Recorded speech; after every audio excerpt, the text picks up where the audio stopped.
네.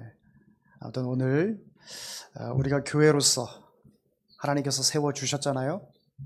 여러분 한 사람 한 사람이 주께서 세우신 교회인 줄 믿습니다. 교회를 세우시고 이 땅을 고쳐주소서. 이 가사의 내용이 여러분들 한 사람 한 사람이 주의 말씀으로 치유가 되고 회복이 되어서 이 땅을 고쳐야 할 사명이 있는 줄 믿습니다. 소명이 있는 자에게는 사명이 반드시 따르게 되는데, 하나님의 콜링을 받은 자들은 그냥 콜링한 것이 아니라 여러분들에게 반드시 우리 예수님께서 너희가 나보다 더 큰 일을 하리라 말씀하시면서 하나님의 나라에 입성하실 때에 그 하신 그 유언과도 같은 그 말씀을 여러분들이 꼭 기억하셔야 합니다.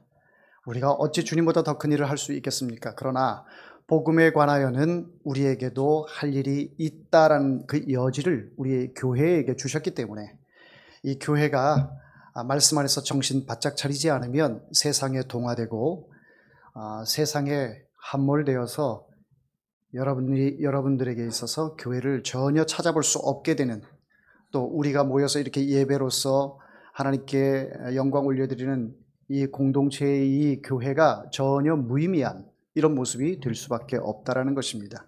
우리가 하나님 말씀 안에서 정신을 바짝 차리고 교회로서의 그 존재 가치를 잘 깨닫고 우리의 정체성을 세상에서 드러내는 우리 헤어롬 교회 모든 식구들 되기를 다시 한번 주의 이름으로 축원합니다. 여러분에게 수수께끼를 하나 내드리도록 하겠습니다. 긴데 참 짧습니다. 짧은데 참 깁니다. 이게 뭘까요? 네? 시간도 될 수 있고 나이도 될 수 있고 인생도 될 수 있고, 아마다 여러분들이 말씀하시는 것들이 다 맞습니다. 이렇게 길기도 하지만 참 돌아보면 짧은 것 같고, 짧은 것 같은데도 참 길고 참 지루한 것이 또 인생인 것 같은데, 자, 오늘 본문에 유다 왕 아사랴라는, 우시야라고도 하고 아사랴라고도 하는 이 왕이 통치 기간이 얼마냐면 52년입니다. 유다 왕 가운데 가장 길게 한 왕이 아닌가 싶은데요, 52년 동안 통치를 하면서 참 길다라고 생각이 들기도 하고, 또 한편으로 보면 참 짧은 왕의 생활을 했다 이런 생각도 듭니다. 어째서 이런 말씀을 여러분들에게 드리냐면, 52년간의 왕의 생활을 하면서 본인이 왕으로서 그 통치를 한 것은 그리 길지 않기 때문에 그렇습니다. 그의 아버지 아마샤는 유다 왕에게, 북이스라엘에게 전쟁에서 실패하고 포로가 되었습니다. 그런 상태에서 왕으로 있기는 하지만 포로인 상태에서 직접적으로 통치는 하지 못하지만 그의 아들 아사랴를 세워놓고 섭정을 할 수 있는 그런 위치에 있었습니다. 그러니 그의 아들이 왕이 되었으나 실제 권력은 마치 고종왕을 세워놓고 흥선대원군이 뒤에서 섭정을 했던 것처럼 이와 유사하게 아사랴를 뒤에서 조종한 사람이 바로 그의 아버지 왕이었다라는 것이죠. 그렇게 무려 몇 년 동안 통치를 했느냐? 섭정 기간이 약 24년 정도 됩니다. 그러니까 52년에서 24년을 아버지가 뒤에서 다 이렇게 해라 저렇게 해라 한 그런 모양새를 볼 수가 있습니다. 왕이 되었으나 왕으로서의 자기의 주체성을 가지고 일을 한 것은 별로 없었다라는 것을 보게 됩니다. 자, 그런 가운데서 나머지 또 28년이 있잖아요. 28년인데 그 28년 동안은 또 어떤 모습이었느냐? 문둥병이 걸려서 그의 아들 요담이 또 통치를 하게 됩니다. 또 같이 통치를 하는 거예요. 왕위에서 물러나진 않았고 저 별궁에서 마치 뒷방 영감이 돼서 이 격리된 그런 상태에서 아들과 함께 통치를 하는 그런 왕이 되었습니다. 그러다 보니까 길게 통치를 한 것 같은데 그가 스스로 한 것은 짧은 통치 기간이고, 짧게 한 것 같은데 그 기간으로 보면 엄청나게 긴 것을 볼 수가 있습니다. 52년의 통치 생활을 하는 가운데에 이 아사랴에게 이 선왕들이 행했던 그런 모습들이 유사하게 나타납니다. 그 유사하게 나타나는 것이 무엇이냐? 바로 3절, 4절 말씀에 나오는데 아사랴가 그의 아버지 아마샤의 모든 행위대로 여호와 보시기에 정직히 행하였으나, 정직히 행하였다라는 것으로 여기서 딱 끝맺음을, 마침표를 찍는다면 참 다윗과 같이 선왕이었다라고 이렇게 칭함을 받을 수가 있는데, 그랬으나 라고 하면서 4절 말씀에 보니 오직 산당은 제거하지 아니하였으므로, 오직 산당은 제거하지 아니하였다. 유다 왕들 가운데에 여호와 보시기에 정직히 행하였으나 산당은 제거하지 않은 왕들이 여럿 있습니다. 여호사밧이 그렇고요, 요아스가 그렇고요, 또 아사랴의 아버지 아마샤가 그랬습니다. 그런데 자기의 증조 할아버지, 아버지를 그대로 받아서 이 아사랴 자신도, 우시아라고 하는 이 자신도 그대로 여호와 보시기에 정직히 행했는데 산당은 제거하지 아니하였다라고 말을 합니다. 그런데 유다 왕들 가운데에는 이런 모든 것들을 종교 개혁을 일으켜서 산당도 제거하고 여호와 보시기에 정말 정직히 행하고 산당도 제거한 그런 왕들도 있습니다.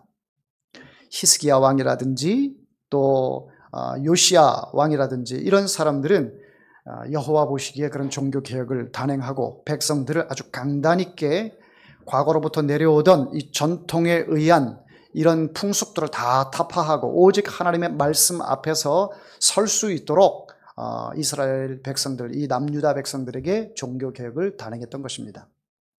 어느 나라나 종교 개혁을 할 때 또 뭐 종교 개혁이라든지 아니면은 이 나라가 썩어질 대로 썩어진 모습 속에서 개혁을 일으킨다든지, 이 개혁이라고 하는 것은 참 쉽지가 않습니다.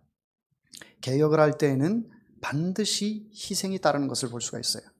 종교 개혁 당시 1517년에 루터가 종교 개혁을 하나님의 말씀의 기치를 높이 들고 단행할 때에 그는 목숨을 담보로 하고 종교 개혁을 일으켰던 거예요.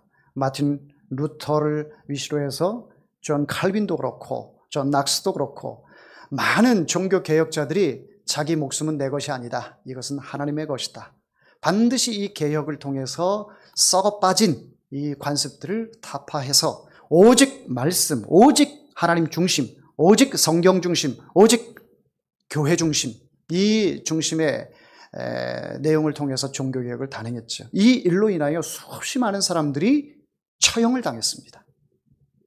순교를 당하는데 어떤 형태로 순교를 당하느냐? 화형에 처해지는, 그리고 드러내놓고 종교개혁을 하지 못하고 계속 도망다니면서 숨어 지내면서 음성적으로 점조직으로 이렇게 종교개혁을 할 수밖에 없었습니다.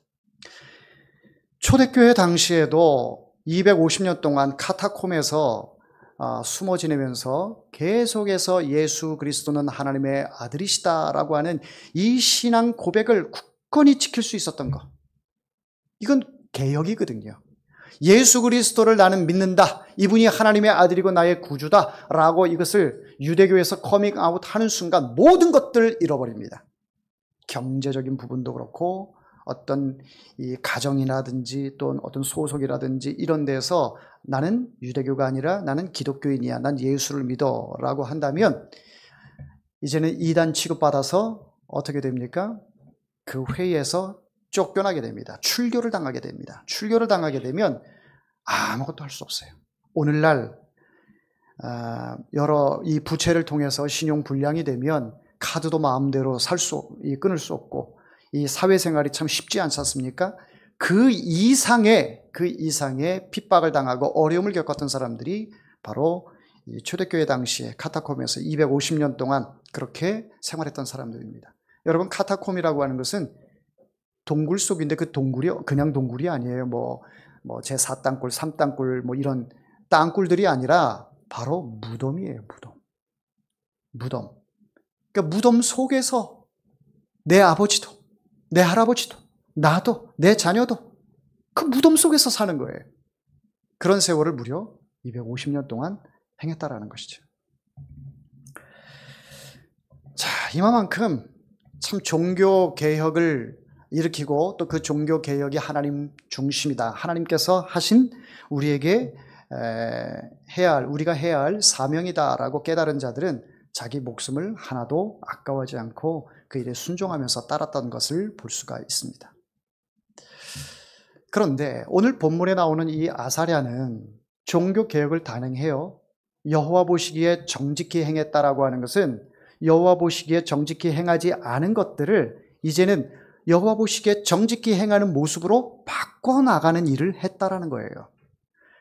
바꿔나가면서 백성들을 계몽을 일으키고 백성들이 여호와 하나님을 바라볼 수 있도록 그런 일에 최선을 다했었는데, 그런데 어찌하여 오직 산당은 제거하지 않았을까?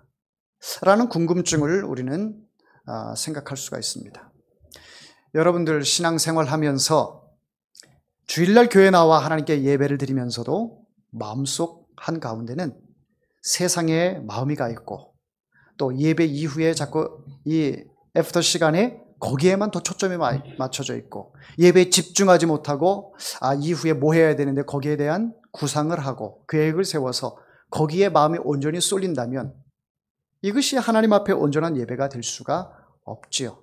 내가 그리스도인이다, 내가 기독교인이다 라고 말은 하면서도 아직도 내 마음속에 산당을 가지고 있는 것입니다. 산당을 가지고 있는 거예요.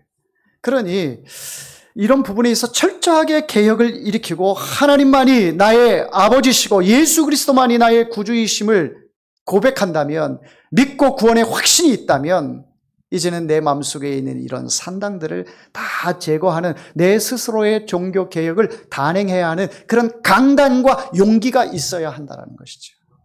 그것을 하나님은 기뻐하신다라는 겁니다. 자, 여러분, 왜 이스라엘 백성들은 예루살렘 성전에 가서 예배를 드려야 하는 것이었을까요? 왜 산당의 제사는 금하였던 것일까요? 과연 산당은 그렇게 나쁜 곳이며 예루살렘 성전만 그렇게 성지였을까요? 성경을 거슬러 올라가서 이렇게 보다 보면 기브온 산당에서 제사를 드렸어요. 사무엘도 산당에서 제사를 드렸어요. 그런데 어찌하여 왜 예루살렘 성전에만 가서 제사를 드려야 하는가? 사무엘 당시에는 예루살렘 성전이 없었죠. 없었어요. 그래서 산당을 하나님 앞에 예배 드릴 수 있는 곳으로 우상을 다 타파하고 하나님께만 집중해서 예배 드릴 수 있는 그 산당에서 제사를 드렸습니다. 그런데 여러분 성경을 이 시간 함께 찾아보며 왜 하나님께서 정하신 곳에서 예배를 하게 하는지 그것을 우리 한번 찾아보도록 하겠습니다. 신명기 12장을 찾아봅니다. 신명기 12장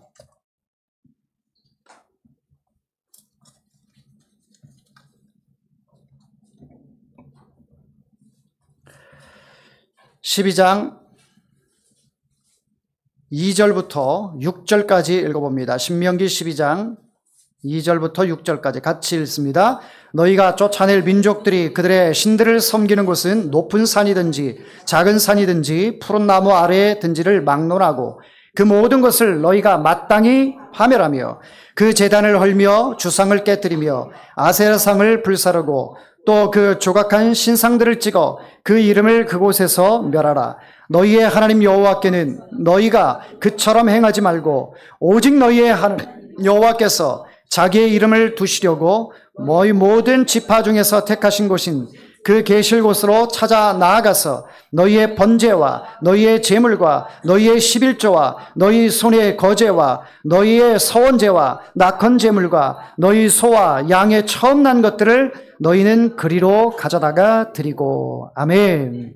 자, 이스라엘 백성들이 가나안 땅에 들어가면 거기에 이제 이 가나안 족속들이 그 산당에 그 바알과 아세라신 이런 것들을 그 신상들을 차려놓고 거기에서 제사를 드리는데 그 모든 것들을 다 타파해라.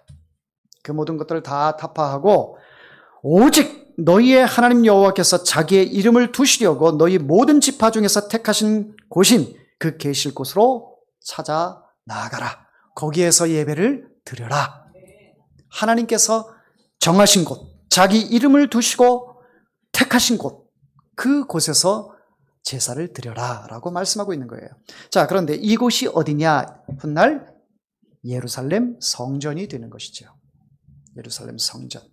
그래서 하나님께서 택하신 그곳 예루살렘 성전에서 이스라엘 백성들은 거기서 제사를 드리는데, 여러분, 예루살렘 성전에서 제사를 드린다라고 하는 그 의미는 뭐냐면 번제로 하나님 앞에 제사를 드립니다.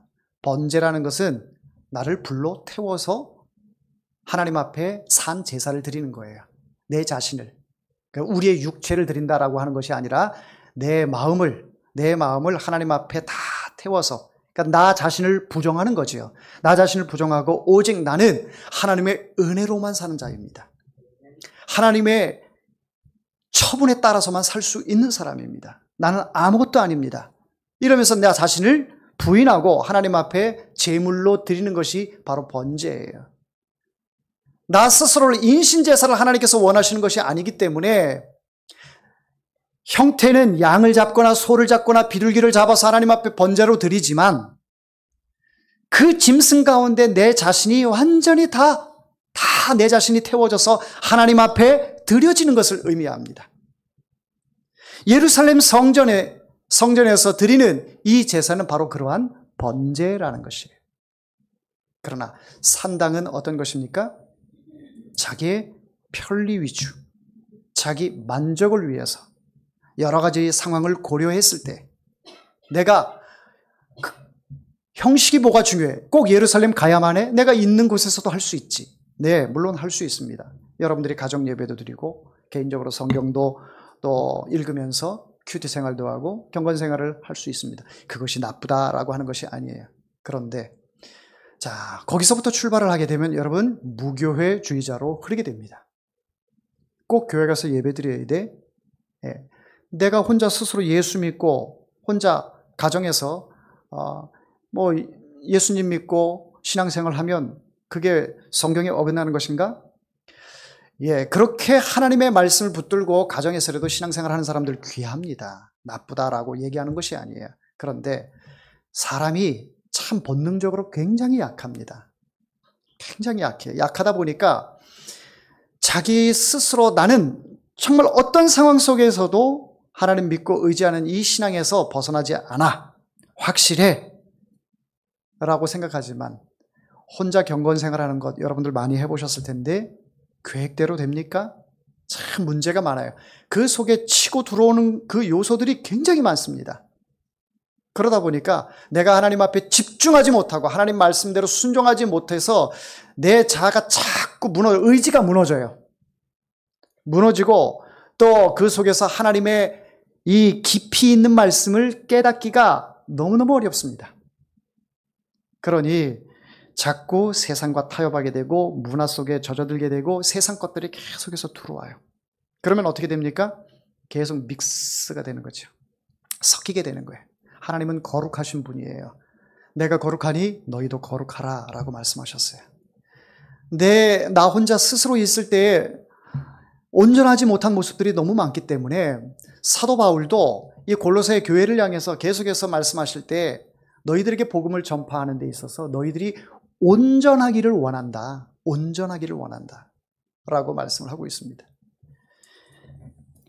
그러니까 혼자서 몸부림치면서 신앙생활 특별한 상황 가운데 하나님께서 그렇게 특별히 사용하시는 사람도 있습니다. 그렇지만 보편적인 사람들 같은 경우에는 자아가 무너지고 내 자신이 하나님 앞에서 바로 서기가 너무너무 어려운 것을 겪게 됩니다. 어느 목사님이 저와 함께 이 부교육자 생활을 했던 그 목사님이신데 그 목사님이 교회를 옮기면서 공백 기간이 있어서 한 달을 교회를 다니지 않았어요. 자기가 스스로 시험을 해본 거예요. 한 달을 교회를 다니지 않았어요. 물론 그 공백 기간 동안에 다음 사역을 위해서 여러 가지 준비할 시간이 있었는데 그것조차 하지 않고 다른 교회라도 가서 예배를 드릴 수 있는데 그 교회에 가서 예배도 드리지 않고 그렇다고 가정에서 예배 드린 것도 아니고 기도 생활, 말씀 생활, 예배 생활 아무것도 하지 않고 한 달간을 있었답니다. 그랬더니 이 목사님이 나중에는 회복을 해서 다시 이제 목사로서 사역을 하게 되었는데 그때 상황을 떠올리면 죽을 것 같다라는 거예요. 죽을 것 같다라는. 완전히 자기가 자연인이라는 거예요. 무신론자가 돼버린 거예요. 그만큼 자기 스스로 혼자 아무것도 안 하니까 그냥 그 자체가 자연인이 되고 마귀의 자녀가 될 수밖에 없다라는 것을 이야기를 할 때에 참 나는 해보고 싶지 않지만 저 목사는 귀한 경험을 하셨구나라는 생각이 듭니다. 그의 경험을 통해서 우리 그리스도인들은 그처럼 이렇게 아무것도 안 할 때에 혼자 해보려고 할 때에 여지없이 무너지는 형편없는 자신을 발견하게 되는 것이죠. 하나님께서는 인간을 여러 상황을 고려했을 때 하나님께서 계신 곳, 하나님의 말씀이 있는 곳, 하나님의 임재가 있는 곳, 그것을 향해서 백성들이 모여서 예배할 것을, 제사를 드릴 것을, 그것을 말씀하고 있는 것이에요. 왜? 이스라엘 백성들의 그 인간의 본질을 하나님이 너무 잘 아시기 때문에. 누가 창조하셨어요? 하나님이 인간을 창조하셨잖아요. 나보다 나의 체질을 더 잘 아시는 분이 하나님이시잖아요. 그렇기 때문에 그 하나님께서 나를 너무 잘 아시는데 왜 꼭 예루살렘 성전에서만 예배 드리도록, 거기에서만 제사 드리도록 그렇게 하셨을까요? 그런데 왜 이스라엘 백성들, 이 남유다 백성들은 선대의 왕들을 보면 여호와 보시기에 정직히 행했다라고 말씀은 하면서도 왜 산당은 제거하지 않았을까? 그것이 계속 역사로 거슬러 올라가 보면 나옵니다. 가나안 땅에 있는 모든 그 족속들을 다 멸하라고 했는데 헷 족속을 멸하지 않았어요. 여러 가지 상황으로 좋은 게 좋은 것이다 라고 생각을 하면서 이스라엘 백성들이 하나님의 말씀에 순종하지 않았습니다. 자, 그런 것은 산당을 계속 유지하는 것을 볼 수가 있습니다. 그리고 산당에서 드리는 바알과 아세라 신은, 바알은 풍요의 신 아닙니까? 아세라는 다산의 신 아니에요? 그러니까 이스라엘 백성들이 가나안 땅에 들어와서 생각할 때에 여호와 하나님은 우리를 애굽에서 건져내서 이 가나안 땅으로, 젖과 꿀이 흐르는 땅으로 오게 하신 그 전능하신 하나님이긴 하지만 풍요의 신이다, 다산의 신이다, 이런 것은 들어보지 못했던 것 같아. 그러니까 이스라엘 백성들이 계속해서 산당을 내버려 두는 거예요. 그 산당에서 제사를 드리면서 풍요를 요구하고 자식들 많이 낳아서 번성하는 것을 원하고 그런 생활을 했던 것이죠. 그 잔재들이 계속 남아있는 거예요. 그것이 마치 우리의 조상들이 전통적으로 해왔던 그런 관례였습니다. 그러니 왕들이 종교개혁을 할 때, 여호와 보시기에 정직히 행할 때에 산당까지 완전하게 제거를 했다면 여호와 보실 때 100점인데 백성들이 볼 때에는 그것은 참으로 암담한 이 미래를 열게 되는 것이죠. 왜? 풍요가 사라져요. 다산이 사라져요. 우리가 그렇게 믿고 의지해왔던 그런 것들이 사라집니다. 그러니까 하나님만 믿기에는 그들 마음속에 두려움이 있었던 것이죠. 그러니 몰래 왕들이 산당을 제거해라 라고 해도 제거할 수가 없는 거예요. 백성들이 움직이질 않아요. 전통적으로 믿어왔던 것이 있기 때문에. 이것이 하나님 말씀에 불순종한 이스라엘 백성들의 모습입니다. 여러분, 이 세상 것들은 다 변해요. 변하는데 변하지 않는 것이 딱 한 가지가 있죠. 바로 진리죠. 진리. 내가 곧 길이요 진리요 생명이니 나로 말미암지 않고는 아버지께로 나올 자가 없느니라. 예수 그리스도께서만이 하나님의 나라로 입성하게 되는 진리입니다. 그 진리를 우리는 예수를 믿음을 통해서 구원을 얻게 되고 다른 이름을 우리에게 주신 일이 없기 때문에 오직 예수를 통해서만 구원을 얻게 되는 이 한 가지만이 진리예요. 여러분이 살면서 다른 것들 이거 진리인데 그거는 진리라고 하는 것은 어떤 그런 세상 사람들이 말하는 그런 것들은 형태에 따라서 상황에 따라서 분위기에 따라서 또 정치가 바뀌면 이런 것들이 시시각각대로 바뀌어요. 하늘에 떠 있는 저 태양도 밤에 떠 있는 이 별, 달들도 그것도 진리라고 말할 수가 없어요. 언제나 그 자리에 있는데요. 네. 주님 다시 오실 때는 어떻게 바뀔지가 몰라요. 또 주님께서 승천에 올라가실 때에도 많은 변형이 일어났어요. 뿐만 아니라 이 히스기야 왕 때에도 이 해가 충천에서 멎어 있는 이런 역사도 있지 않았습니까? 이런 것들이 자연적으로 볼 때는 계속 움직여야 되는데 때에 따라서, 상황에 따라서 그렇게 바뀔 수 있다는 거예요. 온 우주 만물을 하나님이 다스리고 계시기 때문에. 하나님이 아시면 우리가 볼 때는 저건 변하지 않는 진리야 라고 하는데 어느 순간에 바뀌어져 있는 모습을 볼 수가 있어요. 사람의 가장 큰 지식이 하나님의 가장 미련한 것보다 못하니, 아무리 우리가 지식이 있고 지혜가 있다 해도 하나님께서 뒷짐지고 있는 것에 비해도 아무것도 아니라는 사실이에요. 자, 이처럼 진리는 오직 예수 그리스도이기 때문에 이 산당에서 이 남유다 백성들이 제사를 드리는 것들, 그래도 제사 드리면 되잖아요. 사람들은 생각할지라도 하나님께서 임재하고 계신 곳에 예배가 있어야 되고 그곳을 통해서 하나님께서는 영광을 받으시는데, 하나님이 말씀이 없는 곳에서 예배가 되겠습니까? 하나님의 임재가 없는 곳에서 그것이 하나님이 받으시는 예배가 되겠어요? 자꾸 불순물들이 들어오는 거예요. 여러분이 식사를 할 때에도 여러 사람들과 함께 같이 식사를 하면서 상대방의 침이 내 음식에 떨어지면 얼마나 불쾌합니까? 그래서 저도 신방을 다니면서 이게 식사 기도를 할 때 음식이 쫙 차려져 있는데 거기서 기도하기가 참 민망해요. 그래서 때로는 이렇게 입을 가리고 기도할 때도 있고 음식 나오기 전에 기도할 때도 있고 그렇습니다. 그러니까 음식을 놓고 기도하면 이게 또 침이 튀길 수가 있잖아요. 그것을 은혜로 받는 사람들은 감사하지만 또 성격상 굉장히 목사님 불결해, 불쾌해 이렇게 생각하는 사람도 있을 수 있잖아요. 오직 예수, 오직 하나님인데 그 속에 다른 이 불순물들의 이 우상의 것들이 들어오면 이것이 굉장히 하나님 보실 때 불쾌하다라고 하는 것이죠.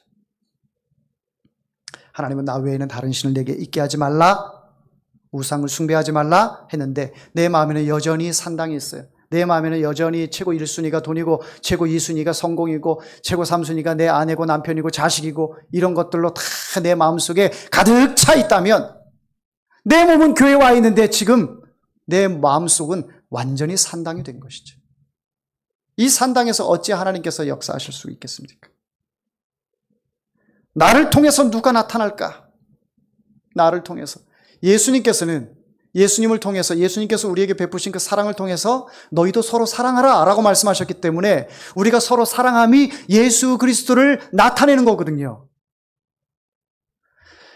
예수님께서는 우리를 통해서 서로 사랑이 바로 예수님을 나타내라고 하신 그 말씀인데, 우리 스스로는 예수님을 나타내는 것이 아니라 자꾸 내 속에서 좋아하는 것들이 나타나고 이것도 아니고 저것도 아니고 이런 모습이 나타난다는 거예요.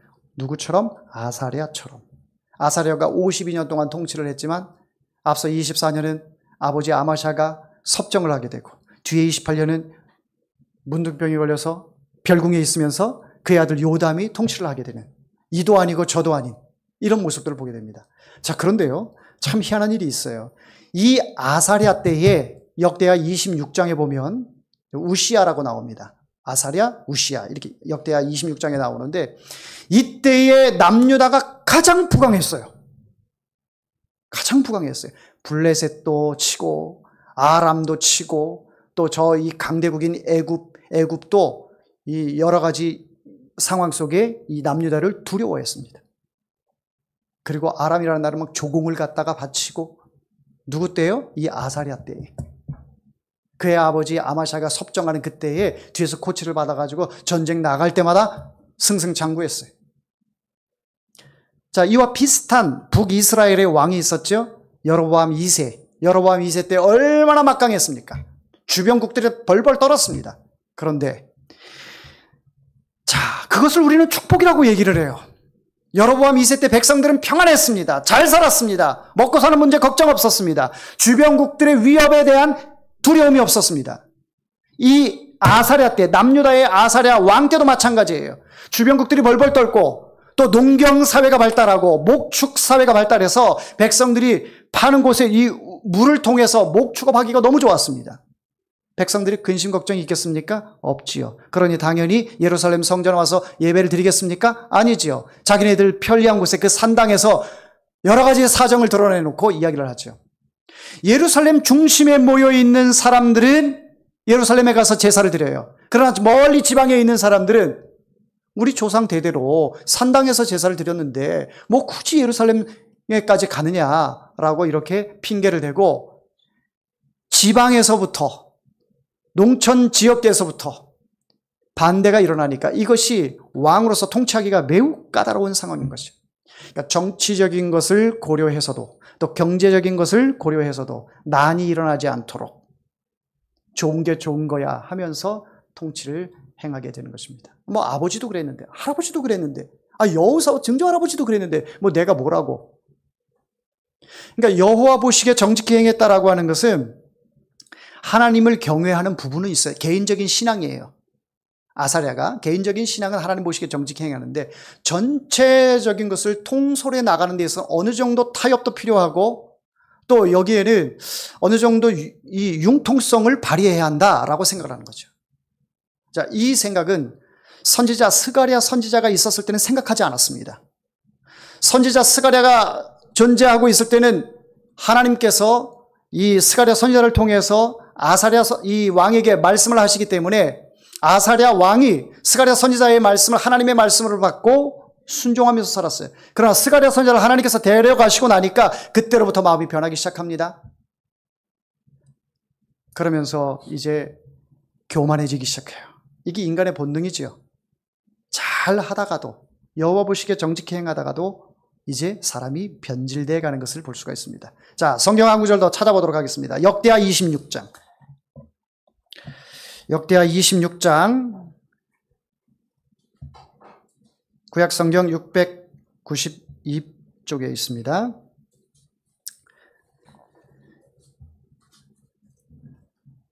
16절부터 읽어봅니다. 그가 강성하여 짐에 그의 마음이 교만하여 악을 행하여 그의 하나님 여호와께 범죄하되 곧 여호와의 성전에 들어가서 향단에 분향하려 한지라.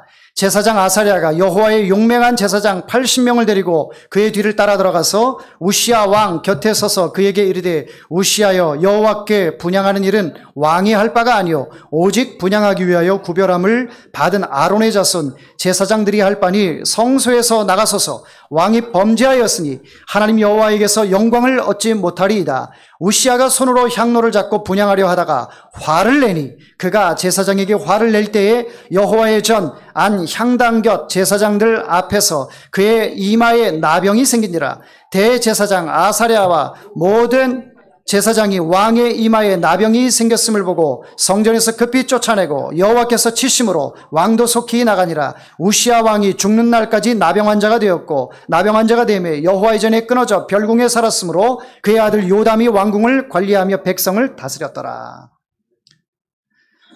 자, 왕이면 왕으로서의 본연의 업무에 충실하면 됩니다.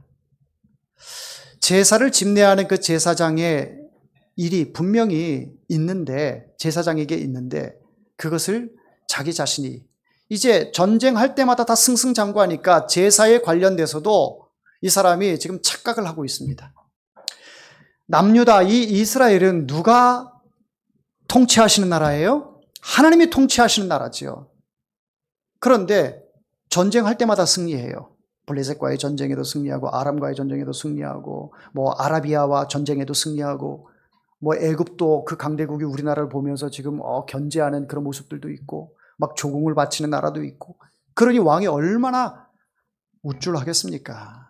그러니 제사장이 제사 드리는 것이 보기에 이건 뭐 내가 해도 뭐 별 문제 없을 것 같은데 그렇게 생각하면서 마음에 교만이 들게 되었던 것이죠. 그 일로 인하여 하나님께서는 이 아사랴에게 문둥병을 주시게 됩니다. 그 문둥병으로 인해서 이제는 별궁에서 나오지도 못하고 그의 아들 요담을 통해서 이제 통치를 하게 되는데 말이 52년이지 그 52년의 그 삶은 아사랴의 모습을 봤을 때 참 긴 것 같지만 참 짧다 이런 생각이 들고 아버지를 통해서 자기가 나타나야 되는데 자기가 일을 하면서도 아버지가 나타나. 전쟁을 하는데도 아버지가 나타나. 자기가 나타나는 게 아니라 아버지가 나타나. 별궁에 있다 보니까 아들이 나타나. 자기가 나타나지가 않아요. 하나님 앞에서 내 자신이 나타나지가 않고 아버지가 나타나고 아들이 나타나고 이런 형태가 되는 것입니다. 사랑하는 성도 여러분, 여러분들이 우리 일상생활을 하면서 때로는 아빠로, 엄마로, 자녀로 삼촌, 이모, 고모로 뭐 이렇게 살아가잖아요. 회사에서는 직장인으로, 사장으로 이렇게 생활을 하게 되는데, 과연 그 가운데서 여러분들 자신이 나타날 때가 얼마나 있습니까? 누구의 남편으로, 누구의 아내로, 누구의 부모로, 누구의 자녀로, 또 회사에서는 그냥 직장인으로 이렇게 살아갈 때가 있어요. 나 자신의 정체성을 잃어버리고 살 때가 참 많습니다. 이 아사랴의 모습이 그런 거예요. 하나님께서는 저와 여러분을 통해서 여러분의 정체성을 찾기를 원해요. 네가 누구냐? 너는 나 앞에서 누구냐? 난 누구의 아빠인데요? 누구의 엄마인데요? 난 어느 회사의 직장인인데요? 아니, 그런 거 말고 너는 내 앞에서 누구냐? 나는 너에게 누구냐? 하나님께서 그렇게 물어요. 자, 그렇다면 나를 통해서 나타나야 하는 것이 내 아내가 나타나고 남편이 나타나고 자식이 나타나고 부모가 나타난다면 이건 아니라는 거예요. 우리가 신앙적인 개념으로 볼 때는 나를 통해서 누가 나타나야 돼요? 예수 그리스도가 나타나야 돼요. 하나님이 나타나야 돼요. 우리의 삶은 예수 그리스도를 세상 사람들에게 보이는 거울이에요. 세상 사람들이 뭐 갑자기 예수님이 나타나고 그런 걸 보고 예수 믿고 교회 오겠습니까? 여러분들을 보면서 예수를 믿게 되는 거예요. 여러분의 입 한마디, 한마디, 여러분의 삶, 여러분의 발걸음, 그런 것들을 보면서 예수를 바라보고 예수를 믿게 되는 것이죠. 나를 통해서 여러분들 자꾸 자녀 부각시키지 말고요. 아니, 나 소원이 내 자녀들 잘 되는 거 그거 하나밖에 없어요. 내 자녀들 건강한 거 그거 하나밖에 없어요. 여러분, 하나님께서는요, 이 모든 것을 너희에게 필요한 것을 하나님이 알고 계세요. 그건 기본적으로 하나님의 자녀들은 기본적으로 깔아놓고, 우리는 어떻게 해야 되느냐? 주님을 바라보고 나를 통해서 주님이 나타나야 되죠. 내 자녀를 통해서 아빠인 내가 나타나는 게 아니라 예수님이 나타나야죠. 바로 그것이 아사랴에게 지금 요구되고 있는 것이고, 바로 나 자신에게, 여러분에게 요구되고 있는 것입니다. 이도 저도 아닌 그냥 그 한평생 건강하게 사는 거, 그냥 한평생 잘 먹고 잘 사는 거, 여기에 사명을 하나님이 주신 적이 없다라는 거예요. 하나님의 자녀는 하나님의 부르심을 받았잖아요. 그 부르심을 받은 것, 사명이라고 하는 것은 소명이 실천되어지는 것이 바로 사명이에요. 하나님이 여러분들을 부르셨으면 그 실천되어지는 그 삶, 바로 주님이 드러나는 거, 하나님이 드러나는 거, 이것이 우리에게 사명이지요. 세상 사람들에게는 야, 내 며느리가 이 반지 줬다, 내 며느리가 나 뭐 해외여행 시켜준다, 이런 거 자랑할 수는 있지만 그게 하나님 앞에서 무슨 소용이 있겠어요? 아무 소용이 없죠. 오히려 책망받을 일이, 이 아사랴처럼. 네? 말씀을 맺겠습니다. 사랑하는 성도 여러분, 오늘 이 제목이 나를 통해서 누가 나타날까요? 라는 제목입니다. 아주 단순한 그런 제목이긴 하지만 이 물음 앞에 여러분 자신을 돌아볼 수 있기를 바랍니다. 하나님이 나를 통해서, 우리 가정을 통해서 정말 뭘 나타내기를 원하시는가? 그리고 이제 5월 25일 날 우리가 전도 축제를 앞두고 있는데, 이 지역을 섬기고 이 지역에도 아직도 믿지 않는 사람들이 많고 토속신앙에 빠져 있는 사람도 많고, 물론 사람들이 많지는 않아. 이 동네 자체가, 이 건너편도 다 사람들이 이제 이주를 했기 때문에 많지는 않지만, 그렇지만 우리에게 예수님께서 사마리아 땅끝까지 이르러 내 증인이 되리라 하신 이 말씀을 기억한다면, 예수님은 그 한 영혼을 위해서 들로 산으로 찾아다니셨잖아요. 바로 여러분들을 통해서 예수 그리스도가 세상 사람들에게 나타나야 합니다. 그들에게는 비밀로 감춰져 있어요. 그 비밀이 하나님의 성도들에게는 이제는 나타내 주셨다라고 골로새서 1장에 말씀하고 있습니다. 우리에게는 나타내 주셨어요. 성도들에게. 그러므로 우리가 이제 세상을 향해서 복음을 전하면, 또 이 축제를, 전도 축제를 앞두고 여러분들에게 사명이 분명히 있음을 기억하고 또 우리가 실천하며 나아가는 우리 헤어롬교회가 되기를 원합니다. 우리 같이 한번